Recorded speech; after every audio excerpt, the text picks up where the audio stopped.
I can see if I remember how to do this stuff. It's been a while.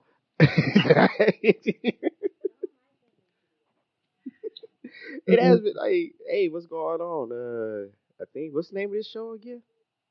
I was told it was chopping it up with Q. I'm not sure that. I think that's still the name. Okay. Yeah, yeah. Well, hey man, welcome. How y'all doing, man? You know, it's been a minute. you know. Long time no hear. Yeah, man. You know, we coming back like that person who don't show up to church except for Christmas and Easter. But hey, yo, we here. We in attendance. And that's what counts, really. Sometimes a little, Just yeah, except sometimes. when except for when you're trying to graduate, then probably you need to go be there more than we are. I mean, unless you good at it. I swear I went to class with one dude. I seen this dude like 3 times just for the finals, and he passed. I was like, hey, you know what? You got it. Impressed. Hmm. Yeah. And And then of course you got the one cat that takes a nap the entire semester and still figure out how to make it. So hey, look, you know what? You better than me. so we are essentially the sleeper througher, come to class 3 times a semester podcast. Yeah, there you go. I think we found our Hey, niche. you know, hey, if we pass the class, that's what matters, right? That is what matters. Oh man, I ain't heard your voice in a minute either, man. Like, what's been up though? Like, what's new? You out here running these dudes out here in Midland? It's been interesting. I started a Tinder account. Oh no. Yeah, so that's been fascinating. We'll have to get into that on a different episode. Maybe we'll make that a segment where I just recount my best and worst Tinder encounters. Okay, that's very It's interesting. been pretty fucking bad. So I ain't gonna lie, I thought about doing it like just to mess with people, but I was like, that's kind of messed up because they actually, well, like 2% people are actually looking for love. Everybody else is looking to pop off. So I mean, yeah, it's fascinating. Like, and that's the thing. Like, I don't think I think you're supposed to be able to meet people on Tinder, but I think a lot of them.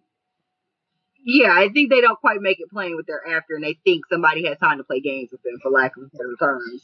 And see, I've never been one to mince words, so I just like, so what are you here for? What do you want? Like, you're in my inbox, and I need to know what you're here for.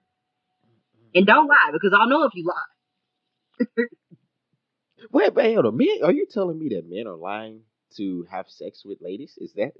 That's what's new out here? It's not new, honey. They've been doing it for a long time. You right, because I did it before. But hey, I was young.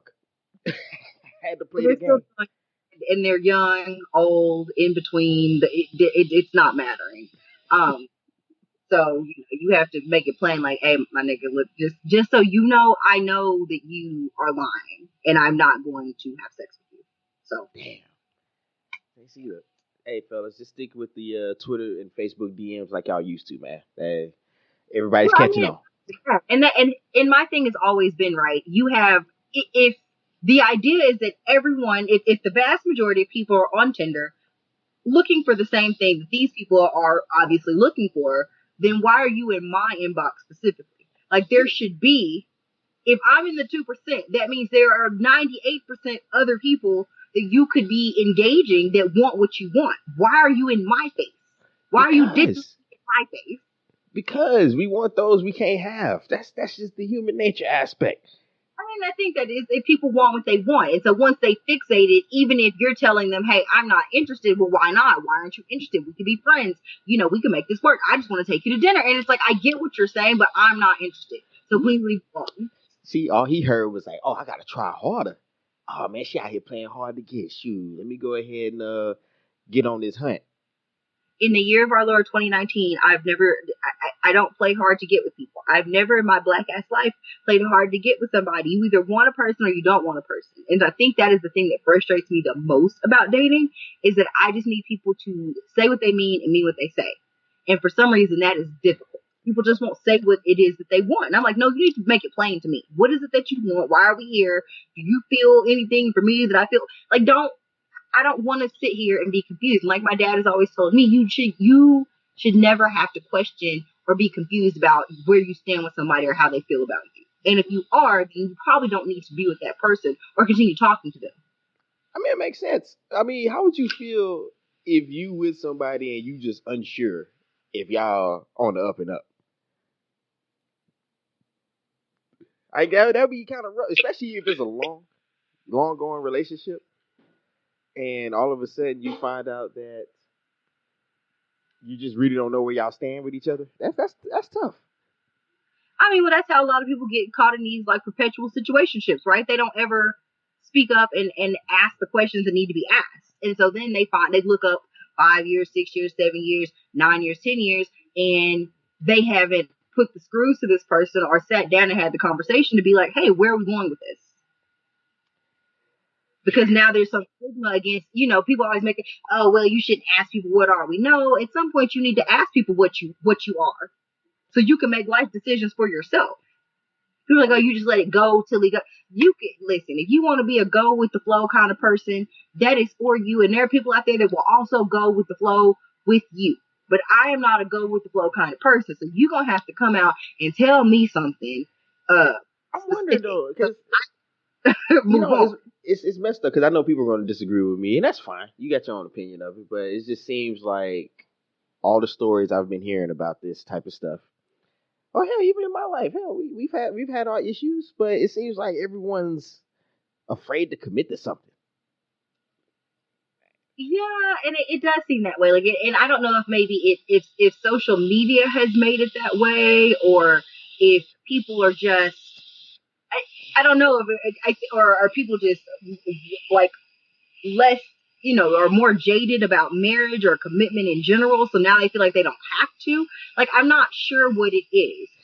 I I, think social media gives us more access to options that we might mhm. not have had before. So sometimes you're afraid to commit. I think I could see that, because it's like, why would I commit to you when I could find somebody potentially tomorrow that's better than you? See, and even then, that's totally subjective. I mean, better in what aspect? I guess that's for that person to answer. But just in my limited experience, what I've noticed is, think about this: how many times you've gotten with people or you've seen people talk about it, the first thing they're waiting for is the person to mess up. Like, everybody has their escape plan, but no one has a plan for success. I think people, that has to do with relationship trauma, right? Yeah. Like, I think that has to do with past trauma and relationships, right? And we all had these bits of baggage. And which I've commonly said or normally say about baggage is, the idea here is not to bring 2 suitcases and a carry-on and a backpack from your old relationship into your new one. The idea here is to have like a carry-on and then be in the process of being able to unpack that on your own, unassisted, and not need someone to help you drag the bitch up the stairs and throw it on the bed for you, and then help you unzip it and help you take the stuff out. If you're needing that, then you need a therapist. Yes. You don't need to be in a relationship with somebody, because you obviously have some unresolved issues that you need to be working on for yourself. You And need you're now involving someone in that, and then waiting for them to fail or mess up one time and then writing them off because you assume everybody's going to mess up all the time forever and no one's ever going to do right by you. Yeah, I mean, because it's one, you need a therapist. Bars aren't free. At least go to I don't know, a Chili's or look, Chili's, you get like $3 whales, man. Look, $10, you can have a conversation with somebody, or Talk to your hairdresser. I'm just saying, yeah, or your hairdresser, exactly. They Okay. always now the bad thing about the barbershop and the hairdresser, your story may get passed on. No names may be said, but they will say, "Hey, yo, yeah, I had this one chick come in, man. When I tell you, Shorty got problems." Woo, fucked up. Oh, but I mean, that is the issue. Is that, and it's funny because we've started going to therapy. Try to resolve some stuff in our situation, and she brought up a lot of different things. Now, of course, me being the smart aleck I am, I was like, oh yeah, I know all my problems. I can tell you. Now, I don't know how productive that is for therapy, but at least I was kind of spot on with everything. But it's just one of those things. Like, I don't know if from what I've known, it's like the fear of success is there and the fear of failure is there as well. Because you got people who can have a great relationship, but if it's too quiet, something ain't right. It's too perfect. Yeah, I think people do this thing where, like I said, I think they're used to relationships that are, I don't even know, abusive, but I think they're just used to relationships that have some level of trauma. So then if it's not traumatic, if it's not terrible, then they don't know what to do with it. And it's just like, well, why are you like that? I don't know, man. People are weird because even then they get on here and they say, "Oh, I just want to get out here, have fun," and then eventually it gets old. I mean, And I think that's the part, even with me out here. I think, in West Texas, there are a lot of people that are transient. They don't live here. And so their thought is, well, I don't want to get involved with somebody knowing that I don't necessarily live here. I just work here. And then they're like, I just want to have fun. But it's like, well, how long are you planning to move from city to city or work and then just have fun? fun. I Like, mean, roller coasters are fun. Skydiving is fun if you're slightly suicidal, but come on. get roller coaster is fantastic, but eventually you want to get off. You know what? I really, really enjoy funnel cakes, but also can't eat funnel cakes every day, all day for all my meals. No, it wouldn't end well. But I'm just saying, like, and that's the thing, like being lax, having fun from time to time, sure. But the bad thing about fun, right? Let me, like I said, this is all opinion. The only thing I've forgotten about fun is you always need something to top it. For instance, a roller coaster is fun, but when you expect, you know what's going to happen, you know where the drop is, you know where the loops are going to be. Yeah, it's just a thing now. Now So you now have I to got to find the next thrill ride. right now you got to bungee jump and jump out of planes because now the roller coaster is not really doing it for I you. mean, I think everybody's relationship. What's the term? Because you got those people who are like action junkies. Adrenaline junkies. Yeah, there you go. People are relationship adrenaline junkies. There you go.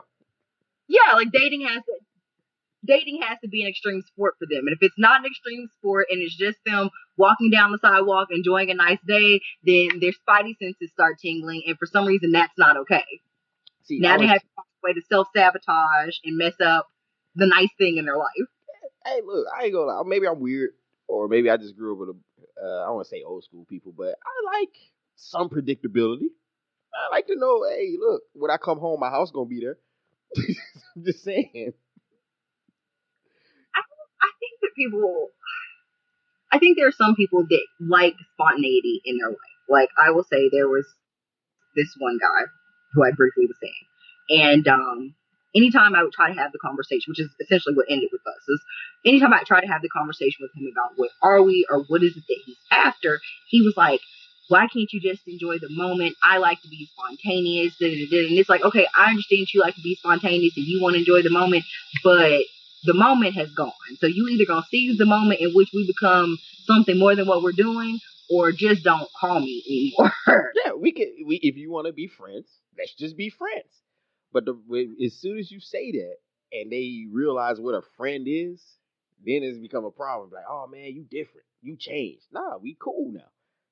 Yeah, but I think that also goes into which somebody on Twitter had pointed out that she was saying she did not think that she had any friends that were male that weren't trying to sleep with I always say it. I will say it to hear again. There's rarely is a rare occasion where a male is just your friend. In most cases, her. It's true. Like I said, I think we are like the exception to the rule. Like you and I are like the exception, but we're like in that 3%. Like it's like the 3 to 5% there. Everyone else, like I would think that if they say they are my friend, I would probably assume that if they had the ability to have sex with me, then they probably would. see, but that's because I was like, hey, hey, if I was a single dude, I'd be like, oh yeah, yeah, what's your Twitter handle? No, stop. Circumstances change a lot of stuff for a lot of people. I mean, there's times where you may have befriended someone, but they were in a relationship, so therefore you focused more on just friendship, and then therefore you became friends. But that may not have been the initial reason you were attracted towards that person. Also true. Yeah. Circumstances So change. yeah, I mean, and that's just and I used to tell women like this: if you really want to know how many quote unquote male friends you have, the single ones, I don't want nobody, wife or girlfriend, running up on you, but Right. text them, "What's up? I'm feeling whatever. Yeah, I mean, well, I don't know. A lot of women don't know how to spit game either. Y'all terrible at that. Well, I don't know. Send them some titties or some shit. And say, hey, I'm feeling lonely. What's up? And I guarantee you don't have to exactly, but it could pull him off the I would internet. be He won't know. But frightened. I'm guaranteed almost 7 to 8 My God, out of let's say 10 guys are gonna be like, shit, where you at? I would be frightened. I'm just, I would be so fucking afraid. just send And me then the it's just, results. that'd be a goddamn tragedy. I think it. I mean, and that's just me like lowballing, which I'm sure I would get people be like, "Okay, girl, you are fucking tripping. Are you drunk? What's up?" Like I would get a few of those, but then Okay, overwhelmingly it'd be the other. yeah. Now we'll say you would get a couple follow up questions first. Are you drunk? Because he want to make sure that it's you in a sound mind making this Yeah. decision because he don't want no problems. Um, Another one will be you playing right. You really sure? Man, see, you should. And then another one like, man, you should have told me the other day. Shoot, I was around your neck. It's gonna be something along those lines where he's gonna make reasons on why he could come through. But Yeah, I don't know. That is why those types of friendships rarely ever work. I think you really kind of have to build them in a place that's not. I guess honestly, I think the person really has to not find you attractive. And I know that sounds wild, shitty, but I that's think it is not even that they don't have to find you physically attractive. Like there has to be something about you that they don't find dateable or fuckable, even though you may be attracted to other people for it to work. Like there okay. has to be that something there that they just it is a deal for them, and they're just not ever gonna touch Okay, I would hear you. you. And honestly, for women, that will work. But it's a trivia question. Name me a trait or a feature that is not fuckable to men. Ugly, and then I'll even wait. sometimes that's not it. What you said? I said ugly, but that's like 50% of the time. Like y'all get drunk or high or whatever, and honestly, circumstances change because ugly is a deal breaker until you've been like a month without it. Then ugly slowly becomes not to be a deal breaker. Exactly. So Ugly is from only a deal breaker when my other options are available. yeah, it's a sliding scale. It's a deal breaker based on whatever opportunities are available. Yeah. Why So you yeah, think y'all make fun yeah. of dudes because y'all be saying our first baby mama is a tragic looking? It was one of those moments. Y'all need to quit having moments. Is what I would venture. Look, I Like had to explain. I had to I'm explain to still my glad old that you lady. got there and said that women act like you can choose your baby mama. Look, it's the truth, man. Look, men can only get what y'all allow us to. Women, y'all always got the feel. No matter what, I know people will say the opposite, but nah, it's always in your court in most cases. I mean, yeah, but also, I mean, it's in my court. But why, if you okay, so if the person is ugly and you don't really like them, why did you nut it? Do you see what I'm saying? See, It's now look, I'm not saying leave evidence of it. I understand fucking an ugly person in an act of desperation, but then why also come in them if you manage not to come in any of the pretty girls? I don't know because that is a Because good question. that part confuses me. That's a great question. I have no idea. Because then the ugly ones have the good possum.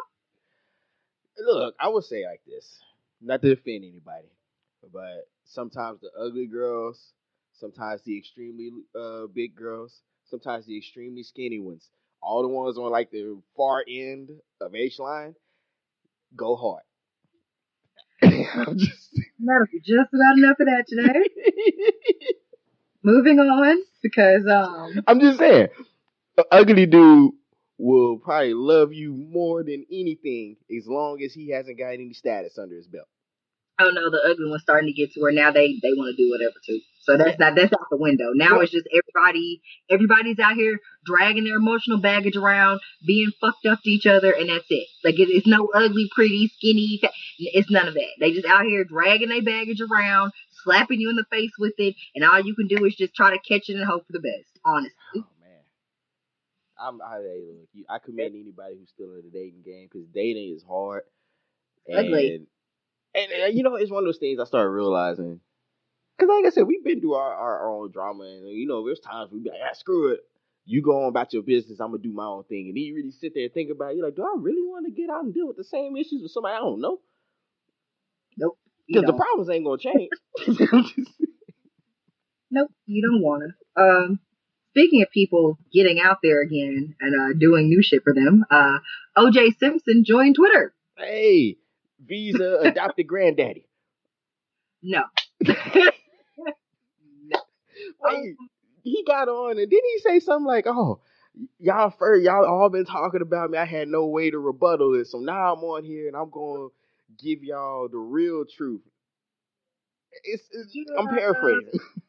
yeah, but also who is going to follow? Like some of you will follow O.J. Simpson, They but I said honestly have yeah. no desire. I have no desire. This is the thing, and I think that's the thing. Like whatever information I learned from the O.J. Simpson Twitter account will be secondhand because I'm not going to follow O.J. Simpson and give him the platform that he desires. Now, here's the thing: whether or not you believe that he is a murderer, that is you know what, that's not that he's acquitted. So whether or not you believe he murdered somebody or not, that's not my business to judge you one way or the other. But what I do know is that that poor woman was getting her ass beat regularly on the reg, and for that I have no country. Like, and I'm not saying that I'm condoning murder, but the man was acquitted, so that's neither here nor there. But I'm not going to give a platform to an abuser and somebody that is trying to elevate their platform and their star off what obviously is a tragedy. Look, we first of all, let's be honest.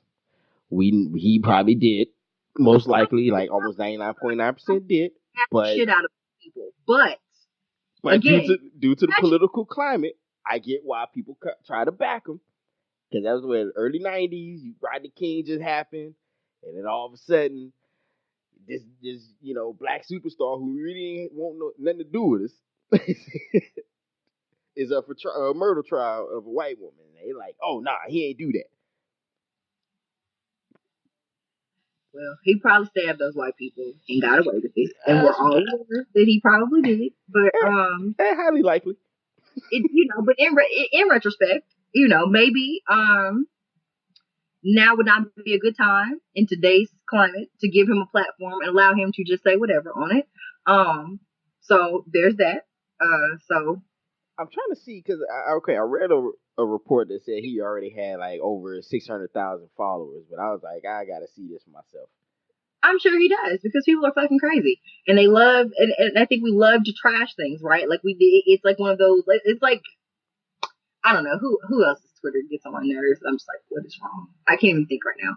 Like people that like it's like a hate follow, right? Like you're following or like hate watching something. You're watching because you can make fun of it. It's like you're not interested in a providing any thought provoking content. You're there so you can talk shit about it. Yeah, it's spectatorship. But Yeah, that's what works though. Like how many times, and the master himself. I ain't gonna say hey the master, but a protege of that Don T himself will say some profound bullshit, and you can't stand to hear him speak, but you watching.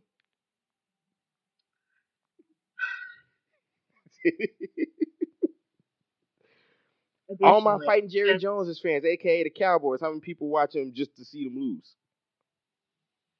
yeah, there are a lot of people hate watching the Cowboys. There you go. So yeah, I get it. I guess since we're on the topic of the Cowboys, Uh-oh. we could just stay on sports since we're already here, right? So Hey. David Ortiz went overseas and got himself shot. Man. Yeah, he played with the Red Sox. There we go. Yes. Old Big Uh, Poppy. yes. Kind of weird calling another man Big Poppy though. I mean, we ain't never questioned that, but let's go with it. Well, that's his name. All right. Um. So he was. Mm, Tested as gangster. Let's say yeah. So it. for those of you who don't know, David Ortiz used to play for the Red Sox, play baseball. He basically what happened is that he got shot while he was in the Dominican Republic. And the story that is being recounted over and over is that basically he got involved, or he has been fucking around with a woman, even though he is married and has kids. He has been fucking around with his mistress, and the Details. mistress is involved. The mistress is the woman of I guess we'll say a drug kingpin or somebody that's very connected to the underworld in DR. Um, Let me see what they said this man's name was, because I feel like they told me it was something that meant the abuser.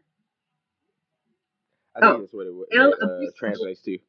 El Abusador, aka the abuser. So he fucked somebody's woman, and the man's name is the abuser.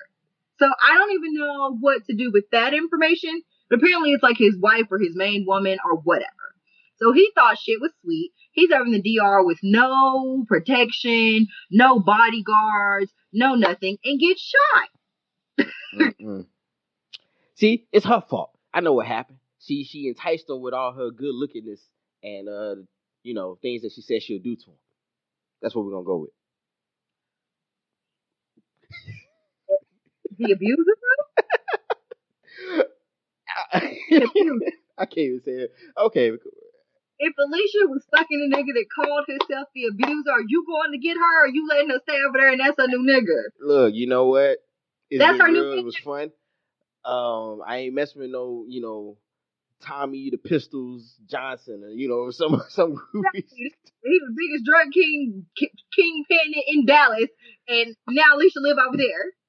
And you're like, I'm gonna go over there. I'm gonna go over there. I gotta get her back. I gotta have her back. Look, this ain't nah, we good.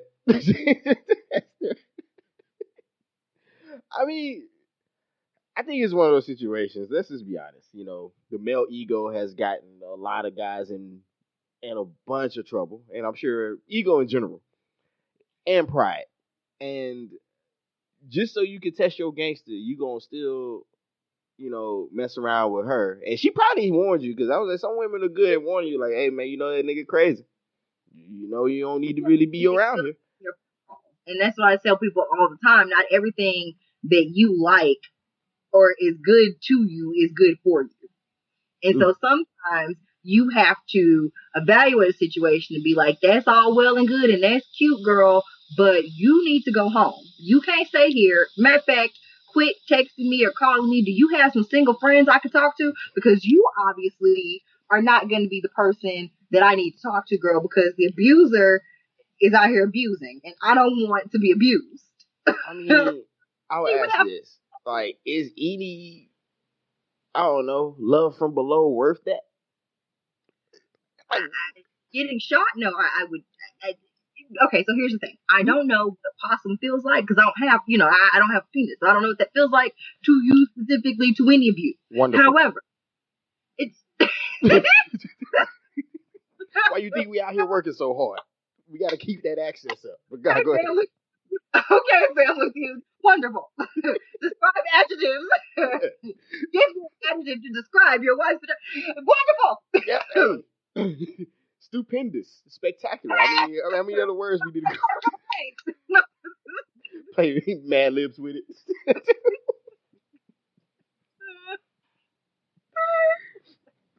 Hey, look. But yeah, man, we'll continue.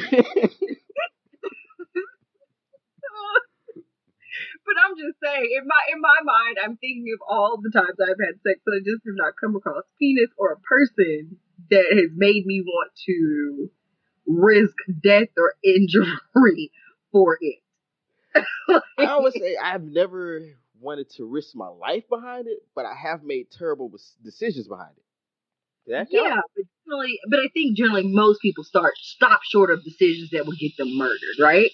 Hopefully. Like I think you hope, and now I do think some people obviously kind of push that to the limit, but I feel like for the most part, men will kind of toe that line right up to the point where it could be possibly life threatening and detrimental. Well, you know what? Hold on, let me stop right. I don't know now because you might have to fight if you get caught, and that might be cool, but you're not gonna be like, okay, this nigga got a whole shotgun case in the foyer, and we just gonna have sex in the middle of the day at your house, not knowing where he is and when he coming home. It's Yeah. okay to live. It's okay to live slightly dangerous, but a lot of us are not making horrible decisions to the point where we're like, yeah, we really about to get murdered. Yeah, you don't know you're gonna get murdered, but you are risking your life. Because Well, I I had mean, a homeboy. He loved to mess around with married women. I said, dog, don't do that. I said, you come between that dude and his livelihood, he will take you out and forgive and her that's the tomorrow.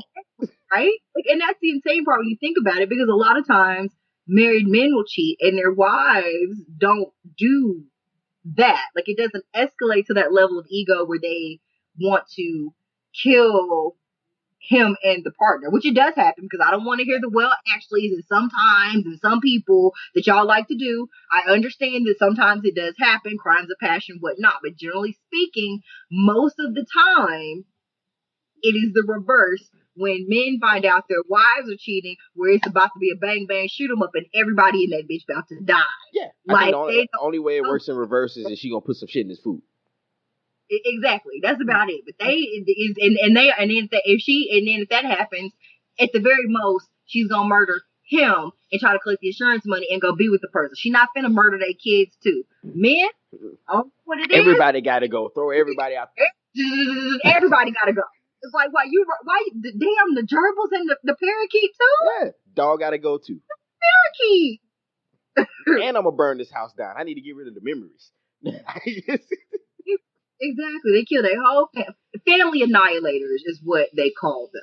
And generally speaking, from a psychological standpoint, or if you look at like I'm really big into true crime, but psychologically, if you look at criminal psychology, family annihilators are overwhelmingly men. Mm-hmm. It's very rare that family annihilators are women.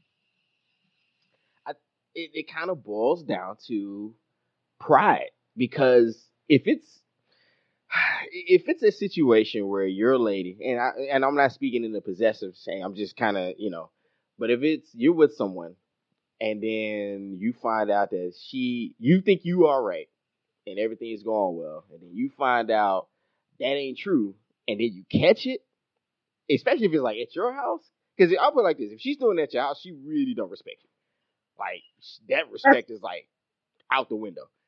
And in my opinion, I think with some women, they're actually looking to get caught when they bring the guy over. It just seems like, because that's always a possibility. So it's like, yeah, shit, I don't care if he catch me or not. What he gonna do? And I think it's just when guys see it, they only look at it in one way. It's like, oh, he's coming in on my territory. He gotta go. Yeah, and So it's very barbaric and animalistic. Yeah, and I hate to be the one that's like, people aren't possessions, you don't possess people. But I think for men, in a lot of ways, it is in some ways, in a very base primal way, about possession of some sort. Yeah. Like, and then I think a lot of it also comes from pride in your family, right? Pride in your family, pride in being a provider, pride in having this life that you've built with this person. So then when that illusion or this ideal that you built is broken, then they're just like, fuck it, we're gonna do scour the earth, we're gonna burn it all down, and we're gonna start new. Or they kill themselves too. Like, fuck it, if I can't have this family and this life, then nobody's gonna have it, and we're done. That, and I think for most men, and this is also why we become the worst to date afterwards, is that most men rarely love anybody. So when they do actually love a woman, that's like really true love. Not saying that women don't love their men, but I think women love easier than we do. Like, it's a process for most guys to be like, I don't know if she's the one. Do I really want to do that? Because all that entails. But so then when they really truly do give their love to somebody, and then all of a sudden they feel like it's been betrayed. That's why you get a lot of dudes out here just getting it how they live, because they've been through a tragic relationship and then they didn't know how to cope with it. So they say, screw relationships all together. I'm finna just get out here, just give out charitable donations and go about my business. Well, I guess the question then is, why is it that women are able to bounce back when men treat them horribly? I think in a way that's easier, I guess. Because not to say, because obviously, I don't know that it's easier or harder for one group or the other. Mm. But it just seems like a lot of times women can have a string of really horrible relationships and still be able to go into the next one with an open mind and an open heart and not be completely turned off the idea of love or relationship.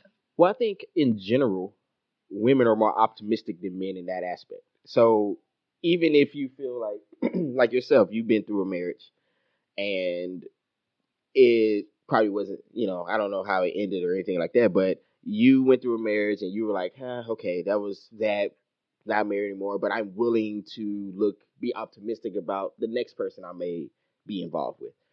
Whereas I think guys then put too much logic into it, so they'll automatically assume, well, if this relationship didn't work out with person X, then that must equal Y, which means all relationships are terrible. So it's like overthinking the relationship idea. And it's a protection thing because most guys don't like the idea of pain and hurt. They don't want to feel down. They don't want to feel emotionally destroyed. So they'll just say, "Hey, in that case, to never feel that again, I'm just not going to do it."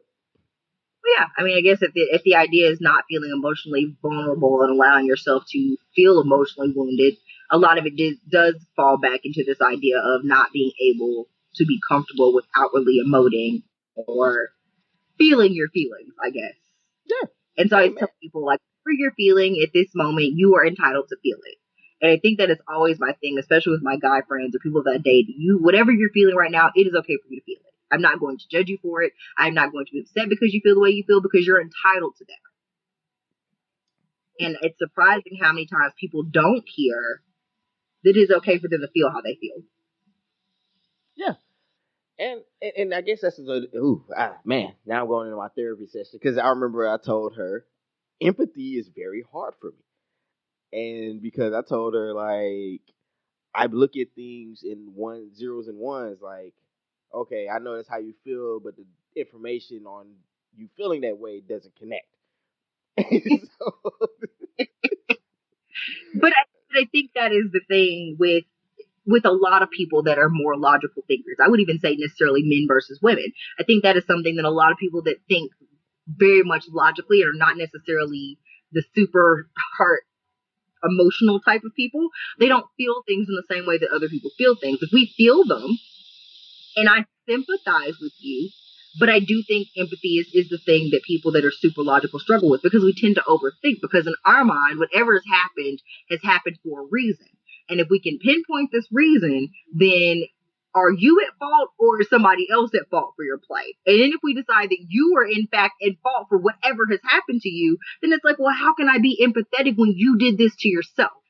see, exactly, and that's where I'll always get into trouble. Be like, "Oh, that's self-inflicted." What? See, you not. I'm like, I'm trying to help you out. Really, I'm You just trying to. I think that the best thing that you can do is, even though empathy is hard, I think sometimes you have to fake it till you make it, so to speak. See, You you made kind it of come off all condescending, like, no, that really happened. Like don't have to Mark roll Wahlberg your in The Happening. What? No. eyes. What is that? Get the kids to be shocked. Yeah. Oh my god! Shut up! See, No, and they then do this to you. and and that comes out so worse because you like, oh, man, I will fight you right now. You over here faking it. But I mean, but that's what I'm saying. I think fake it to make it, but you have to fake it in small increments. Like, I am not saying be a complete asshole and make it unbelievable, but I'm saying if someone comes to you and says, "Oh, I did such and such, and my car got repoed because I gave the money to somebody else to buy some." Like if my coworker came to work and said, okay, so I have my coworker, Hmm. as I refer to her on Twitter as Kitten Hills, but Right. but Kitten Hills has a friend, and Kitten Hills' friend is divorced, Hmm. and we find out is that the friend's husband has been doing things to her to torment her. Oh, okay. So it started and would go into her house because they got a divorce. He moved out. She kept the house. Okay. She did not change the locks. So he started fucking with her. She would leave. He would come to the house. let himself in, he would just move things around. Like he wouldn't take anything. He would just move things around so she would know somebody was in the house. And so then when she, so when that happened, but she didn't do anything, as good as he felt, he installed cameras in the house. So then he would call her and be like, I see you doing XYZ, which would freak her out. But again, she still has not gotten the locks changed. So fast forward to about 2 months ago, she comes and tells me, she's like, I have an update. And I'm like, okay, what is in my mind, Kitten Heels? I'm like, okay, yeah, what's up, Kitten Heels? What happened? So the friend apparently was doing her laundry, did the laundry, got dressed to go out. She had bought herself a nice dress, gets dressed to go outside to go have dinner with some friends. While she's at dinner, the man has been watching her get dressed this entire time, sneaks into the house, steals her laundry off the bed, and leaves her with like a pair of granny panties, some jeans, and some t-shirts. And then when she gets back home and is confused as to why she has no clothing, he calls her on the phone and says, I saw that dress you left in. You dressing too sexy to be going out like that. I took those clothes. You need to get some different ones. Okay, that's taking it too far. Now, keep in mind, this is her ex-husband. They had a girlfriend and wanted a divorce so that he could go be with the girlfriend. Now, again, I heard all of this. And I took it all in. And I wanted to be empathetic to her plight. But you know what fucking question I asked? Why didn't she change the locks, though? Get the locks changed yet? And then after that, when she said no, all I could say was, that really sucks. But unless she's going to file a police report and get the locks changed, don't tell me anything else about your stupid friend. See? And that's, I've done that before. Like, well, you didn't have to call her stupid, so I apologize for calling the girl stupid. Because maybe, but is it though? Because I don't even know her, so I don't know if she's stupid or not. So what I said was, you're right, she's not stupid, but she's creating a situation by making very stupid choices. But, I mean, wouldn't change the locks be like the go-to? Like, oh, this nigga still got the key. Well, first of all, I don't even know why you didn't make him turn in the keys, but he might have had a spare, so we'll let that go. But wouldn't that be like, number one, change the locks? House, why would you not change the locks? Okay. Like that solves all of your problems. At the point that he can no longer get into your house, you don't have any of the follow-up issues. Because if he breaks in, now he's breaking the law. Exactly. And even if it wasn't him and somebody else was fucking walking around in your house, touching your shit, why wouldn't you get the locks changed? See, and I know because I always had those discussions, and I remember, I don't know, man, because it's like it comes off as victim blaming, but then it's like you look at it, you're like, no, there's some steps to this. Like you could have helped prevent what's going on. What happened to you? I can understand that something bad has happened to you, and I am sorry that bad things have happened to you. However, certain decisions that you have made have expounded the bad shit that happened to you. I mean, like obviously, if he broke into the house and broke in, picked the locks or broke into her shit and fucking was trying to beat her up or something, like I would never blame her as a victim of domestic abuse. Never blame her for that. However, if you're not doing the basic stuff to protect yourself, it feels like you don't care. You think this person is harmless, and you want me to. I fail to see the point. Yeah. You're telling me because you want me to do what? Yeah. Now I ain't gonna lie. I would be. What do you want me to do? I ain't gonna lie. I would be in on the prank where I'll just go in and just move stuff just because I'm an asshole like that. I mean, it's creepy, but it's harmless. Yeah. I mean, I do that to her now. I remember one time I moved her car without her knowing, and she just knew someone stole it, and I acted like I didn't know what happened. See, I would be mad, but okay. Like, I'd be very upset, but okay. Because I'm an anxious, nervous person. And something like that would have me, on the phone with the cops before I even told you. I'd be like, somebody stole my car. I'm talking to the police right now. And you'd have been looking like, I done called the cops? God damn, you can't even joke with her. She out here trying to, she done filed a police report and carried it home. See, you're going too extreme. Like, we can't even have fun with you. And That's what I'm saying. Let's tell people like I'm a very nervous, anxious person. You can't really do shit like that with me because I know where I put it definitively, and I know I have not touched it. So if it has moved, we all have a problem here because it's either a ghost or somebody been in here. We got problems, and we need to get an exorcist up here, or we need to call the goddamn cops. There's no in between. I hate to see if you had like a planned a fun night with your boyfriend or something like, yeah, I want you to pretend to be a robber, and he come and do it. You give him a concussion or some shit. That's never gonna happen. I don't have robbery fantasies. I don't have rape play fantasies. I don't have nothing where you trying to break in with a mask, a billy club, none of that. Not interested. Don't do that shit. I'm Black America. I already have too much trauma. Don't be running up on me with no goddamn ski mask on. I would say he get bucked. You want to it was just to try something new. Exactly. I already had too much trauma in my life being Black. I already have PTSD from being Black in America. I don't need additional shit added. Run up on me in the goddamn dark. I'm not living good enough for you to scare the shit out of me like that, to be honest. And that's why I tell people at work when they like run up on me and scare me, I'm like, scared the shit out of me. And they're like, what you jumpy for? Because I'm not living right. So you cannot run up on me like that. Oh man. Well, next guy, just know that no kinkiness. Not in that aspect. I love kink, but not the kind where you climb through the window in the middle of the night in the dark.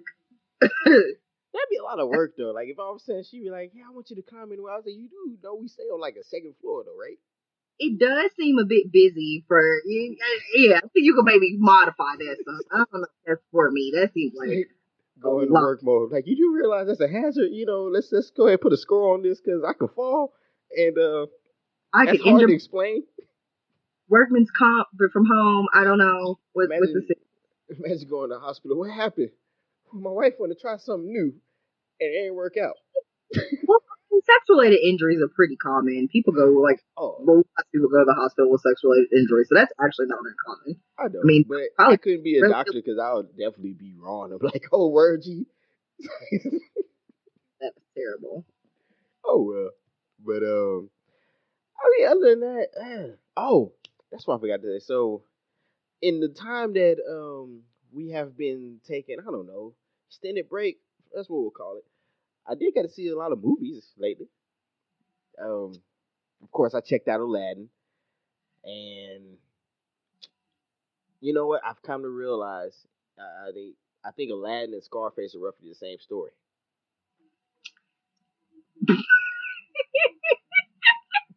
Okay. You know what? For the sake of the podcast, I'll follow you here. Go. I'm listening. I'm just saying. All right, both of them started off on the streets. Okay. They run into somebody who changed their life. Okay. They get to come up. They get the gal. Now, the only difference is, Scarface, he didn't redeem himself in a timely manner, so he got bucked in the end. Okay. Versus Aladdin, he was like, man, look, let me go ahead and get, I've been, look, shorty, I ain't been telling you the full truth. I'm just a regular old thug from the streets. I'm still digging you, and I had the help of my boo partner over here. I mean, but the plot points are roughly the same, though. I mean, but aren't the plot points additionally really the same for most movies? Like, essentially, they're all kind of there's going to be like an arc, and then there's going to be some kind of redemption. And if you don't learn your lesson and there is no redemption, then ultimately you pay the price for that. Is that generally not how most movies go? So, yeah, I guess you could say like the hero's tale. Yeah, we can go with that. Yeah. Also, I actually listened to the lyrics of the first song. Well, not the first one, but the one we used in the market, running from the laws. Mm-hmm. He talking about he had hitmen and people after him too, and I was like, "Yo, what are you doing out here where you got people hiring folks to kill you? Like, what's going on? You're doing more than being a thief." I'm just saying. So, see, look, Aladdin was really running drugs too. He just, he got his life together. But way to ruin Aladdin for a whole new generation of children. Aladdin, drug dealer. Congrats. And Simba and Nala are brother and sister. Congrats. Like, yeah, I mean, it's true. I'm just saying. Actual. But I would say, and maybe this is me, but remakes and all these sequels are kind of getting tiresome. Like, when you really think about it. Well, I mean, Disney is finding a way to cash in and make nostalgia without having to really pay anybody for screenplays or have to have anybody on staff to create new ideas. They could just recycle what's in the vault. Like they don't have to do anything to make money. So essentially they can put out one new movie a year and then spend the rest of the time on these remakes and live action adaptations and still make all the money they need to make without having to pay for any rights or anything like that. So it's interesting in a way.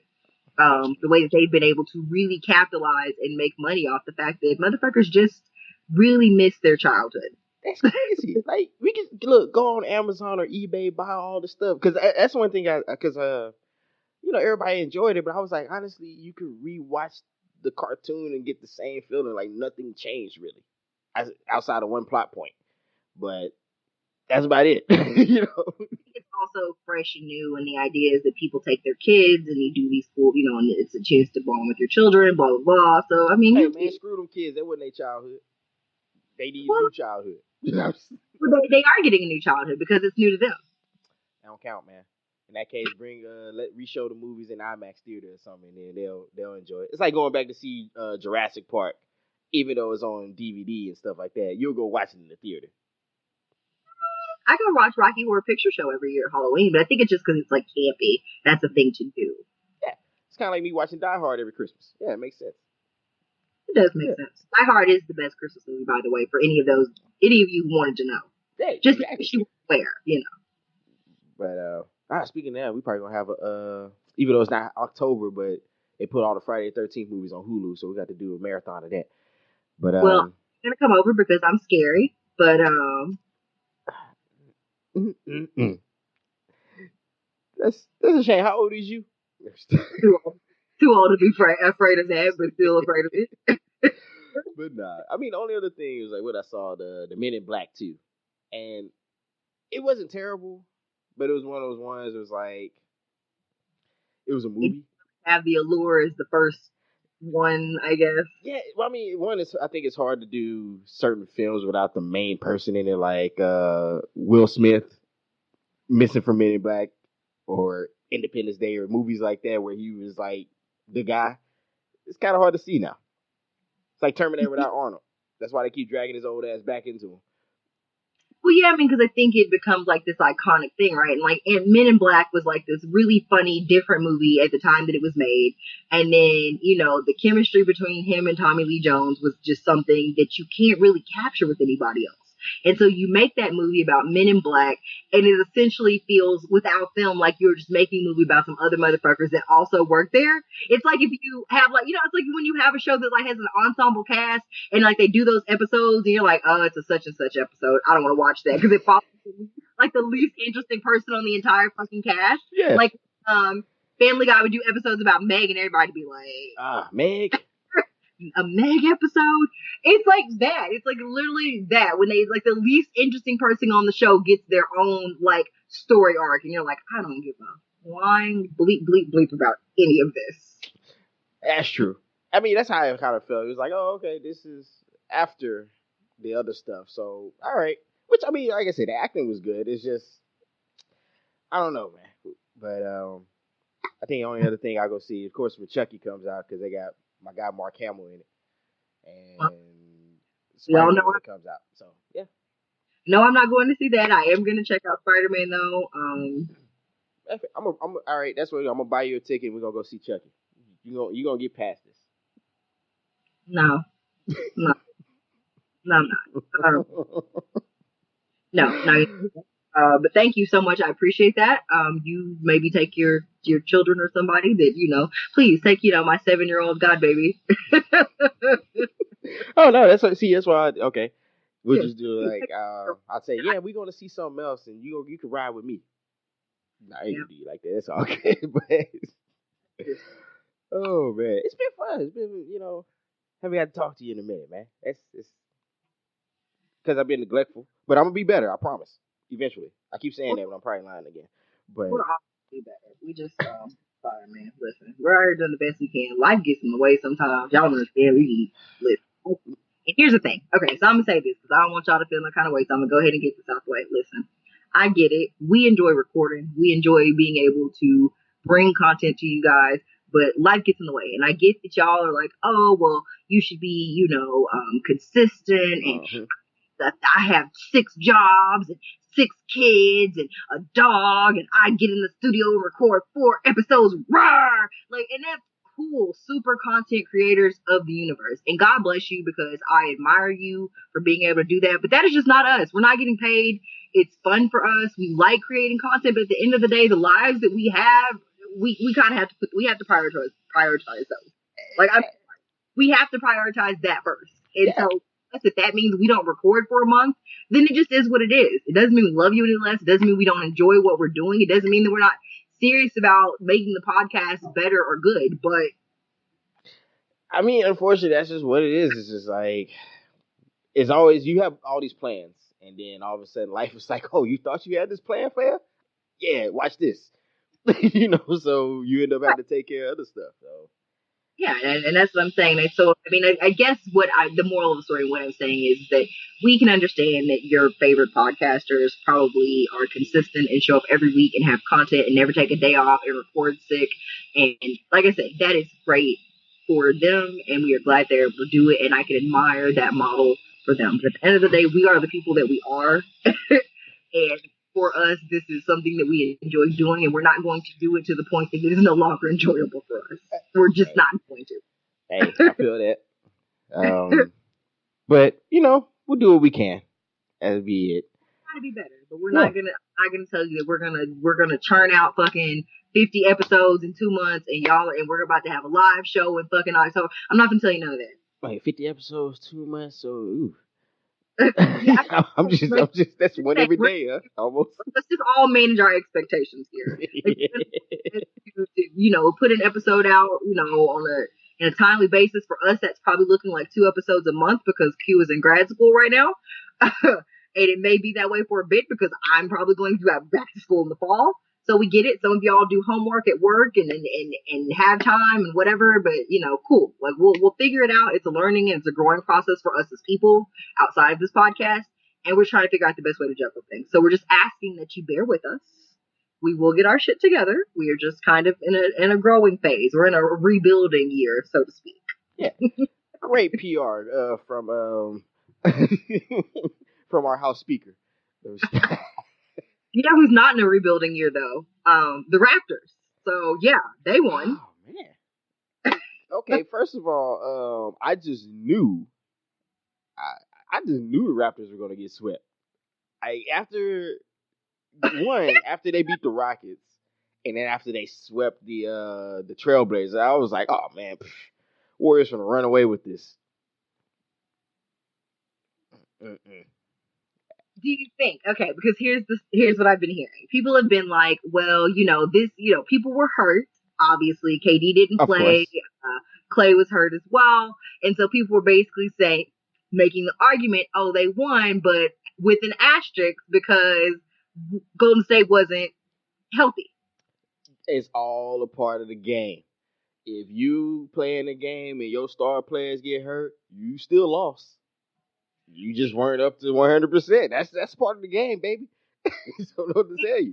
And I agree with that. But I also but I've also always been a proponent of, the idea was from, like I said, any given Sunday, where the title of where the movie comes from. Any team can be any other team on any given Sunday or any given day, because because you honestly have people that come out and play, and the other team is pumped and ready for a challenge because everyone thinks they aren't going to win, and you have the team that's like, fuck it, I'm gonna play, but they're not gonna beat us because we're better than them, and then they get their ass beat. So I mean, it is one of those things where I can understand Warriors fans feeling deflated, defeated, whatever, but to sit here and say that the Raptors winning that series is any less great or any less of an accomplishment because they played a hurt Golden State team would really we'd have to put asterisks by all kinds of people's championships, and that doesn't make any sense. That's like I tell everybody all the time. People used to say, "Oh man, Jordan never lost a playoff game in the '90s." Yeah, he did. He lost to Orlando. Oh man, he only played 40-some games. He was on the team, right? Yeah, that's just how it goes. It happens. Like, you lose, and I think people do this thing where they get so used to. But I think that's any sports franchise, right? And their fans. You get so accustomed to winning but you forget what it is like to lose, and you also forget what it is like to be on the receiving end of those types of comments. Because remember, after they won, and they said some, I can't remember who they beat, probably the Cavs or whoever, and then they, oh, I remember, and Steph got up there and they did like the media day, and he's like, oh, well, I'm sorry, we were good, and I'm sorry we beat whoever was in front of us, and blah, blah, blah, blah, blah. And he was being sarcastic, but that was because people were saying, oh, well, you beat these injured teams. So remember, it's, I beat whoever was put out in front of me. Yeah. And, so now the shoe was on the other foot. It's, oh, let's throw up an asterisk. And man, for all those Warriors fans, if you don't know what it was like to lose, just go look at those '90s, and early 2000 tapes. It reminds you. Listen, my Bulls have been a bane of my existence for several years now. Like, it is okay. I have to look back and remember what it was like to win, and sometimes that's the case. Look, I'm a Houston Rockets fan, so I don't have to say anymore. That's just how it goes. It is the luck of the draw. But to sit here and negate these people's accomplishments because you had hurt people on your team, okay, well, that's two people. Like, it's other people on your team. So essentially, you have a team full of people that can't step up and score because two people are gone. Is what they're saying. That's what they're saying. Your team is those two guys plus Steph. Outside of that, you can't compete. Is what you're saying. Is good. So apparently that's just the team and nobody else is good, and F that. And that just doesn't make any sense. I don't know what to say about fan. Well, everybody knows fan is short for fanatic, and we know what fanatics are. So that's people who aren't thinking about the situation. Look, you were there. This your what? How many years they been in there? What, 4 straight? I think this is 5. Is it 5 straight? Man, hey, you go from being like the bottom to mid tier of the Western Conference to top every year for the last 5 to 6. Man, you better be humble. Yeah, you have to enjoy it for what it is, but you have to understand that eventually everybody goes through rebuilding. Eventually, and you like to believe that people won't get hurt, but people get hurt, people get injured, people leave, contracts change. It just it is the nature of the beast. It is the nature of professional sports. So you cannot be salty about the fact that they lost because people were hurt. It sucks. It does. And, please don't assault me or cost me on Twitter because I have said this, because what you will find is that I really don't have a dog in the fight because, again, I'm a Bulls fan. So please don't run up on me with your bullshit. Like, don't do it. See, I'm just waiting to see what's going to happen with, because I want to say Anthony Davis just got traded to the Lakers. Or I know it was like in talks. Out for him. They got rid of everybody, but what is it, Kyle Kuzma? They got rid of everybody but him. Yeah, they started over, basically. And I think what happened. And then they get several, what did they give? Like several first round picks, including like a 4th? Yeah. And I think what's happening. I think what's happening is that a lot of teams are going to be looking at their Raptors model, because remember the Raptors traded away all those guys and DeMar DeRozan just to get Kyle Lowry, but Kawhi Leonard, and it turned into a championship. Not saying that's the way to do things, but it gives teams confidence to kind of just give it up and start over. But I think it is about having the right pieces, right? I think you have to feel like that person was a good fit. Like, I did not see, like, I think the Spurs traded him to the Raptors as punishment. Yeah, they did. That was the whole situation there. I think that was being petty and it being punishment. But what they did not count on is him being a very, very good fit for the model that the Raptors had in place. And I think that is what has made them so successful. I think that he's a very quiet, humble, hardworking person. He brought that type of energy to a team that was young and hungry. They played extremely well defensively all year long. And I think that's something that people kind of overlooked. And they very quietly played well the entire season, to the point that people were like, the Raptors did what? They did who? They swept what? I don't think people realized they were as good as they actually were, because they have been quietly good. Like, they have been consistently playing well, playing very good defense. They've been really good on both sides of the ball all year. And I just think that because it's Toronto Raptors, it went unnoticed. Yeah. I mean, I think also because, remember, the Raptors for the last few years have always been that team that were good in the regular season, but tanked in the postseason. So a lot of people were just like, they're doing typical Raptor shit. But I think what they needed was Kawhi to get them over the hump, right? They needed that superstar, that poised person who had done that for a team already to get them over the hump. Hey man, Huh. if And so feeling like they were being petty and sending you there, they really did them a favor. yeah, honestly, if I am Demir DeRozan, I'm like, yo, can I at least get an honorary ring? Because I was there. Like, I'm just saying. And he was. Poor DeMar DeRozan. Bless his heart. Because he Hey was. And man, that's got people traded you away for Kawhi Leonard, and y'all have been there this whole time. Beginning of the season, Kyle Lowry in the goddamn in the tunnel doing the handshake by himself to the air, looking sad and pitiful. man, that's like finding out you worked hard with your gal, and all of a sudden y'all broke up for some reason. And she went and did way better in life because you were gone. Like, I had to, that's tough. I think how it works so generally for women, so but that's probably a bad example. That's cold blooded. That might be a piss poor example. Maybe another one. Dang, man. Oh well. Just saying, maybe not that example. That's bad. Don't use that one. Oh man. Tough break for y'all, man. But nah, Okay, you hate to see it. hey, you right. I mean, ain't nothing worse. All of a sudden, you like, man, I was with her through thick and thin, and now she out here getting it. Now she Yeah. ain't got fun, just struggling. Like, what's going on? Hot girl summer. Mac Stallion told y'all hot girl summer. Oh man. About that though. I like Megan Thee Stallion just like the next person, but I don't know nothing about no hot girl summer. So you, whatever you out here doing it, you do it at your own risk. You assume all the risk for what happens in your hot girl summer. So whatever that means to you, you get out here and get it. And just don't say that I told you to do it. Okay? Okay. She's told y'all. Don't worry about it. My mistake. Me whispering, down with patriarchy. Oh man, you got some. Rob all of them tonight. Set them up on your game. It's a revolution. Damn all of them. Oh man, let me go ahead. So I don't know how to end this one, but hey, I'm good.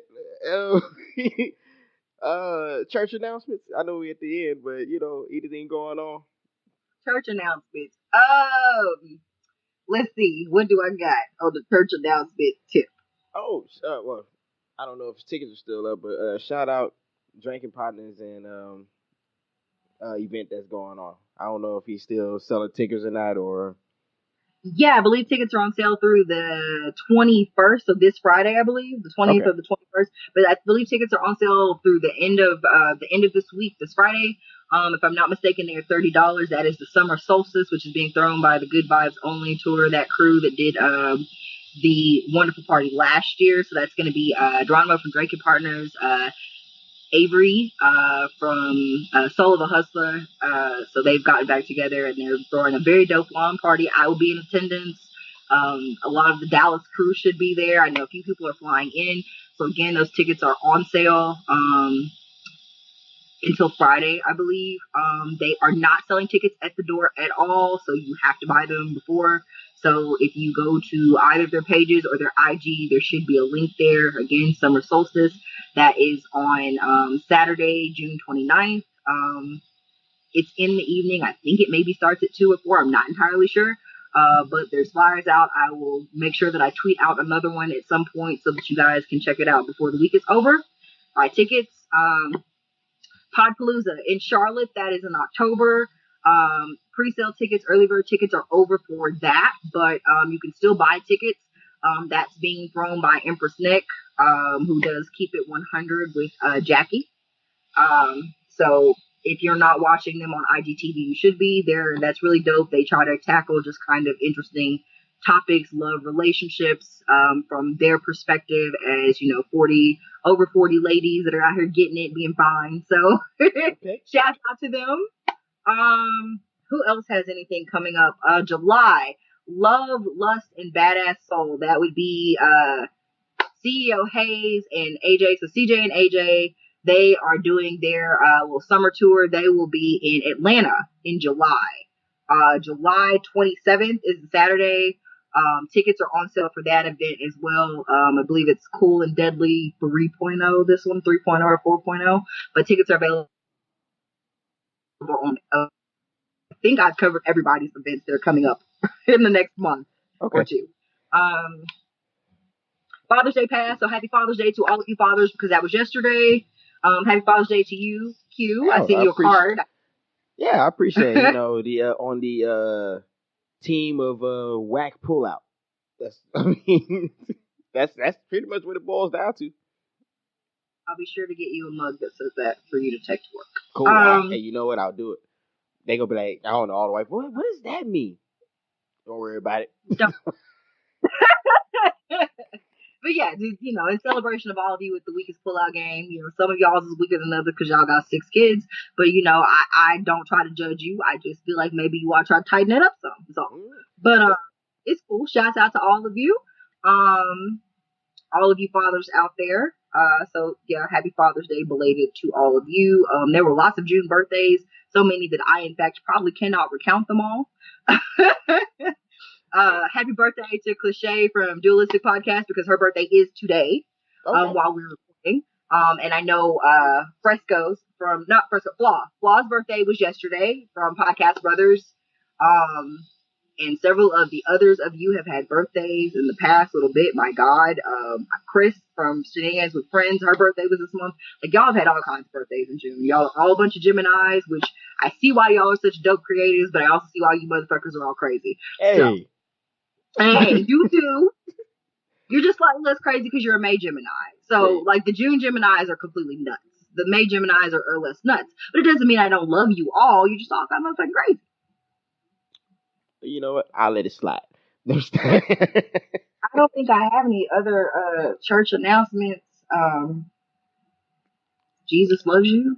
Hey, there you go. Something You to live believe by. in Hey, smoke if you got them, whatever. But yo, appreciate it. I know, like I said, we're gonna work on it. Consistency is gonna get better. Just bear with us. I would say officially I will be done in school next May, so that'll be at least that off the plate, and you ain't got to worry about me saying, "Oh, I got a project." But all the people who do stick with us, and we love y'all. It's all good, and man, appreciate it no matter what. Where can people find you? Ah, man. Well, With your hair. when I do decide to get on my social media, I am still at Q_the_great. Still got my Facebook at just my name, Quentin Simpson. I still do have my Instagram, and I still need to post some stuff too. But eventually I'll be able to have the time to actually deal with all that stuff again, because I actually have to do work at work. Unfortunately, damn. But the crazy thing about them paying you more, right? They kind of expect you to do shit. Like I moved here and gotten this job, and God bless them. I appreciate the perks, the benefits, the money. God, especially the money. But God, they really expect me to work. Yeah, they want to see shit. They expect results. God damn, they want to see spreadsheets and shit. Jesus. Yeah, I know. But it's all good though, man. It comes with adulting. But hey, man, other than that, old listeners, appreciate it. Yes, I should tell them. Oh, yeah, I do. Well, everybody know where you are, but go ahead and tell them anyway. Remind them. Twitter and IG, it is at VJ_Burton. On Snapchat, it is Meek B. And again, please do not send me your penis. Thank you so much. Because what you're going to find is while I have been really nice about it up to now, I will stop being nice very, very soon. I'm just going to start blasting you on various social media platforms. Please quit showing me your dick. I promise. Just send them back to me, Now I'm gonna start sending it back and just kind of like circling parts of it that I don't like and like putting notes in red so that they'll leave me the fuck up. Yeah. Or send them one back in return, and then when they say, "Man, what's that?" Oh, I thought you liked them, so I was just sending, Like sending dicks. I had some in my phone, so I figured we would just share. Yeah. So we're like, I thought we were comparing notes. My bad. Quentin has given me the best advice about dick pics that I've ever heard in my life. Just start sending them back to people. So now that I've heard that, that's what I'm gonna do. So if you send me your dick pics, I'm going to send you a dick back. There you go. That shit right down. I guess. Well, the show has a Twitter.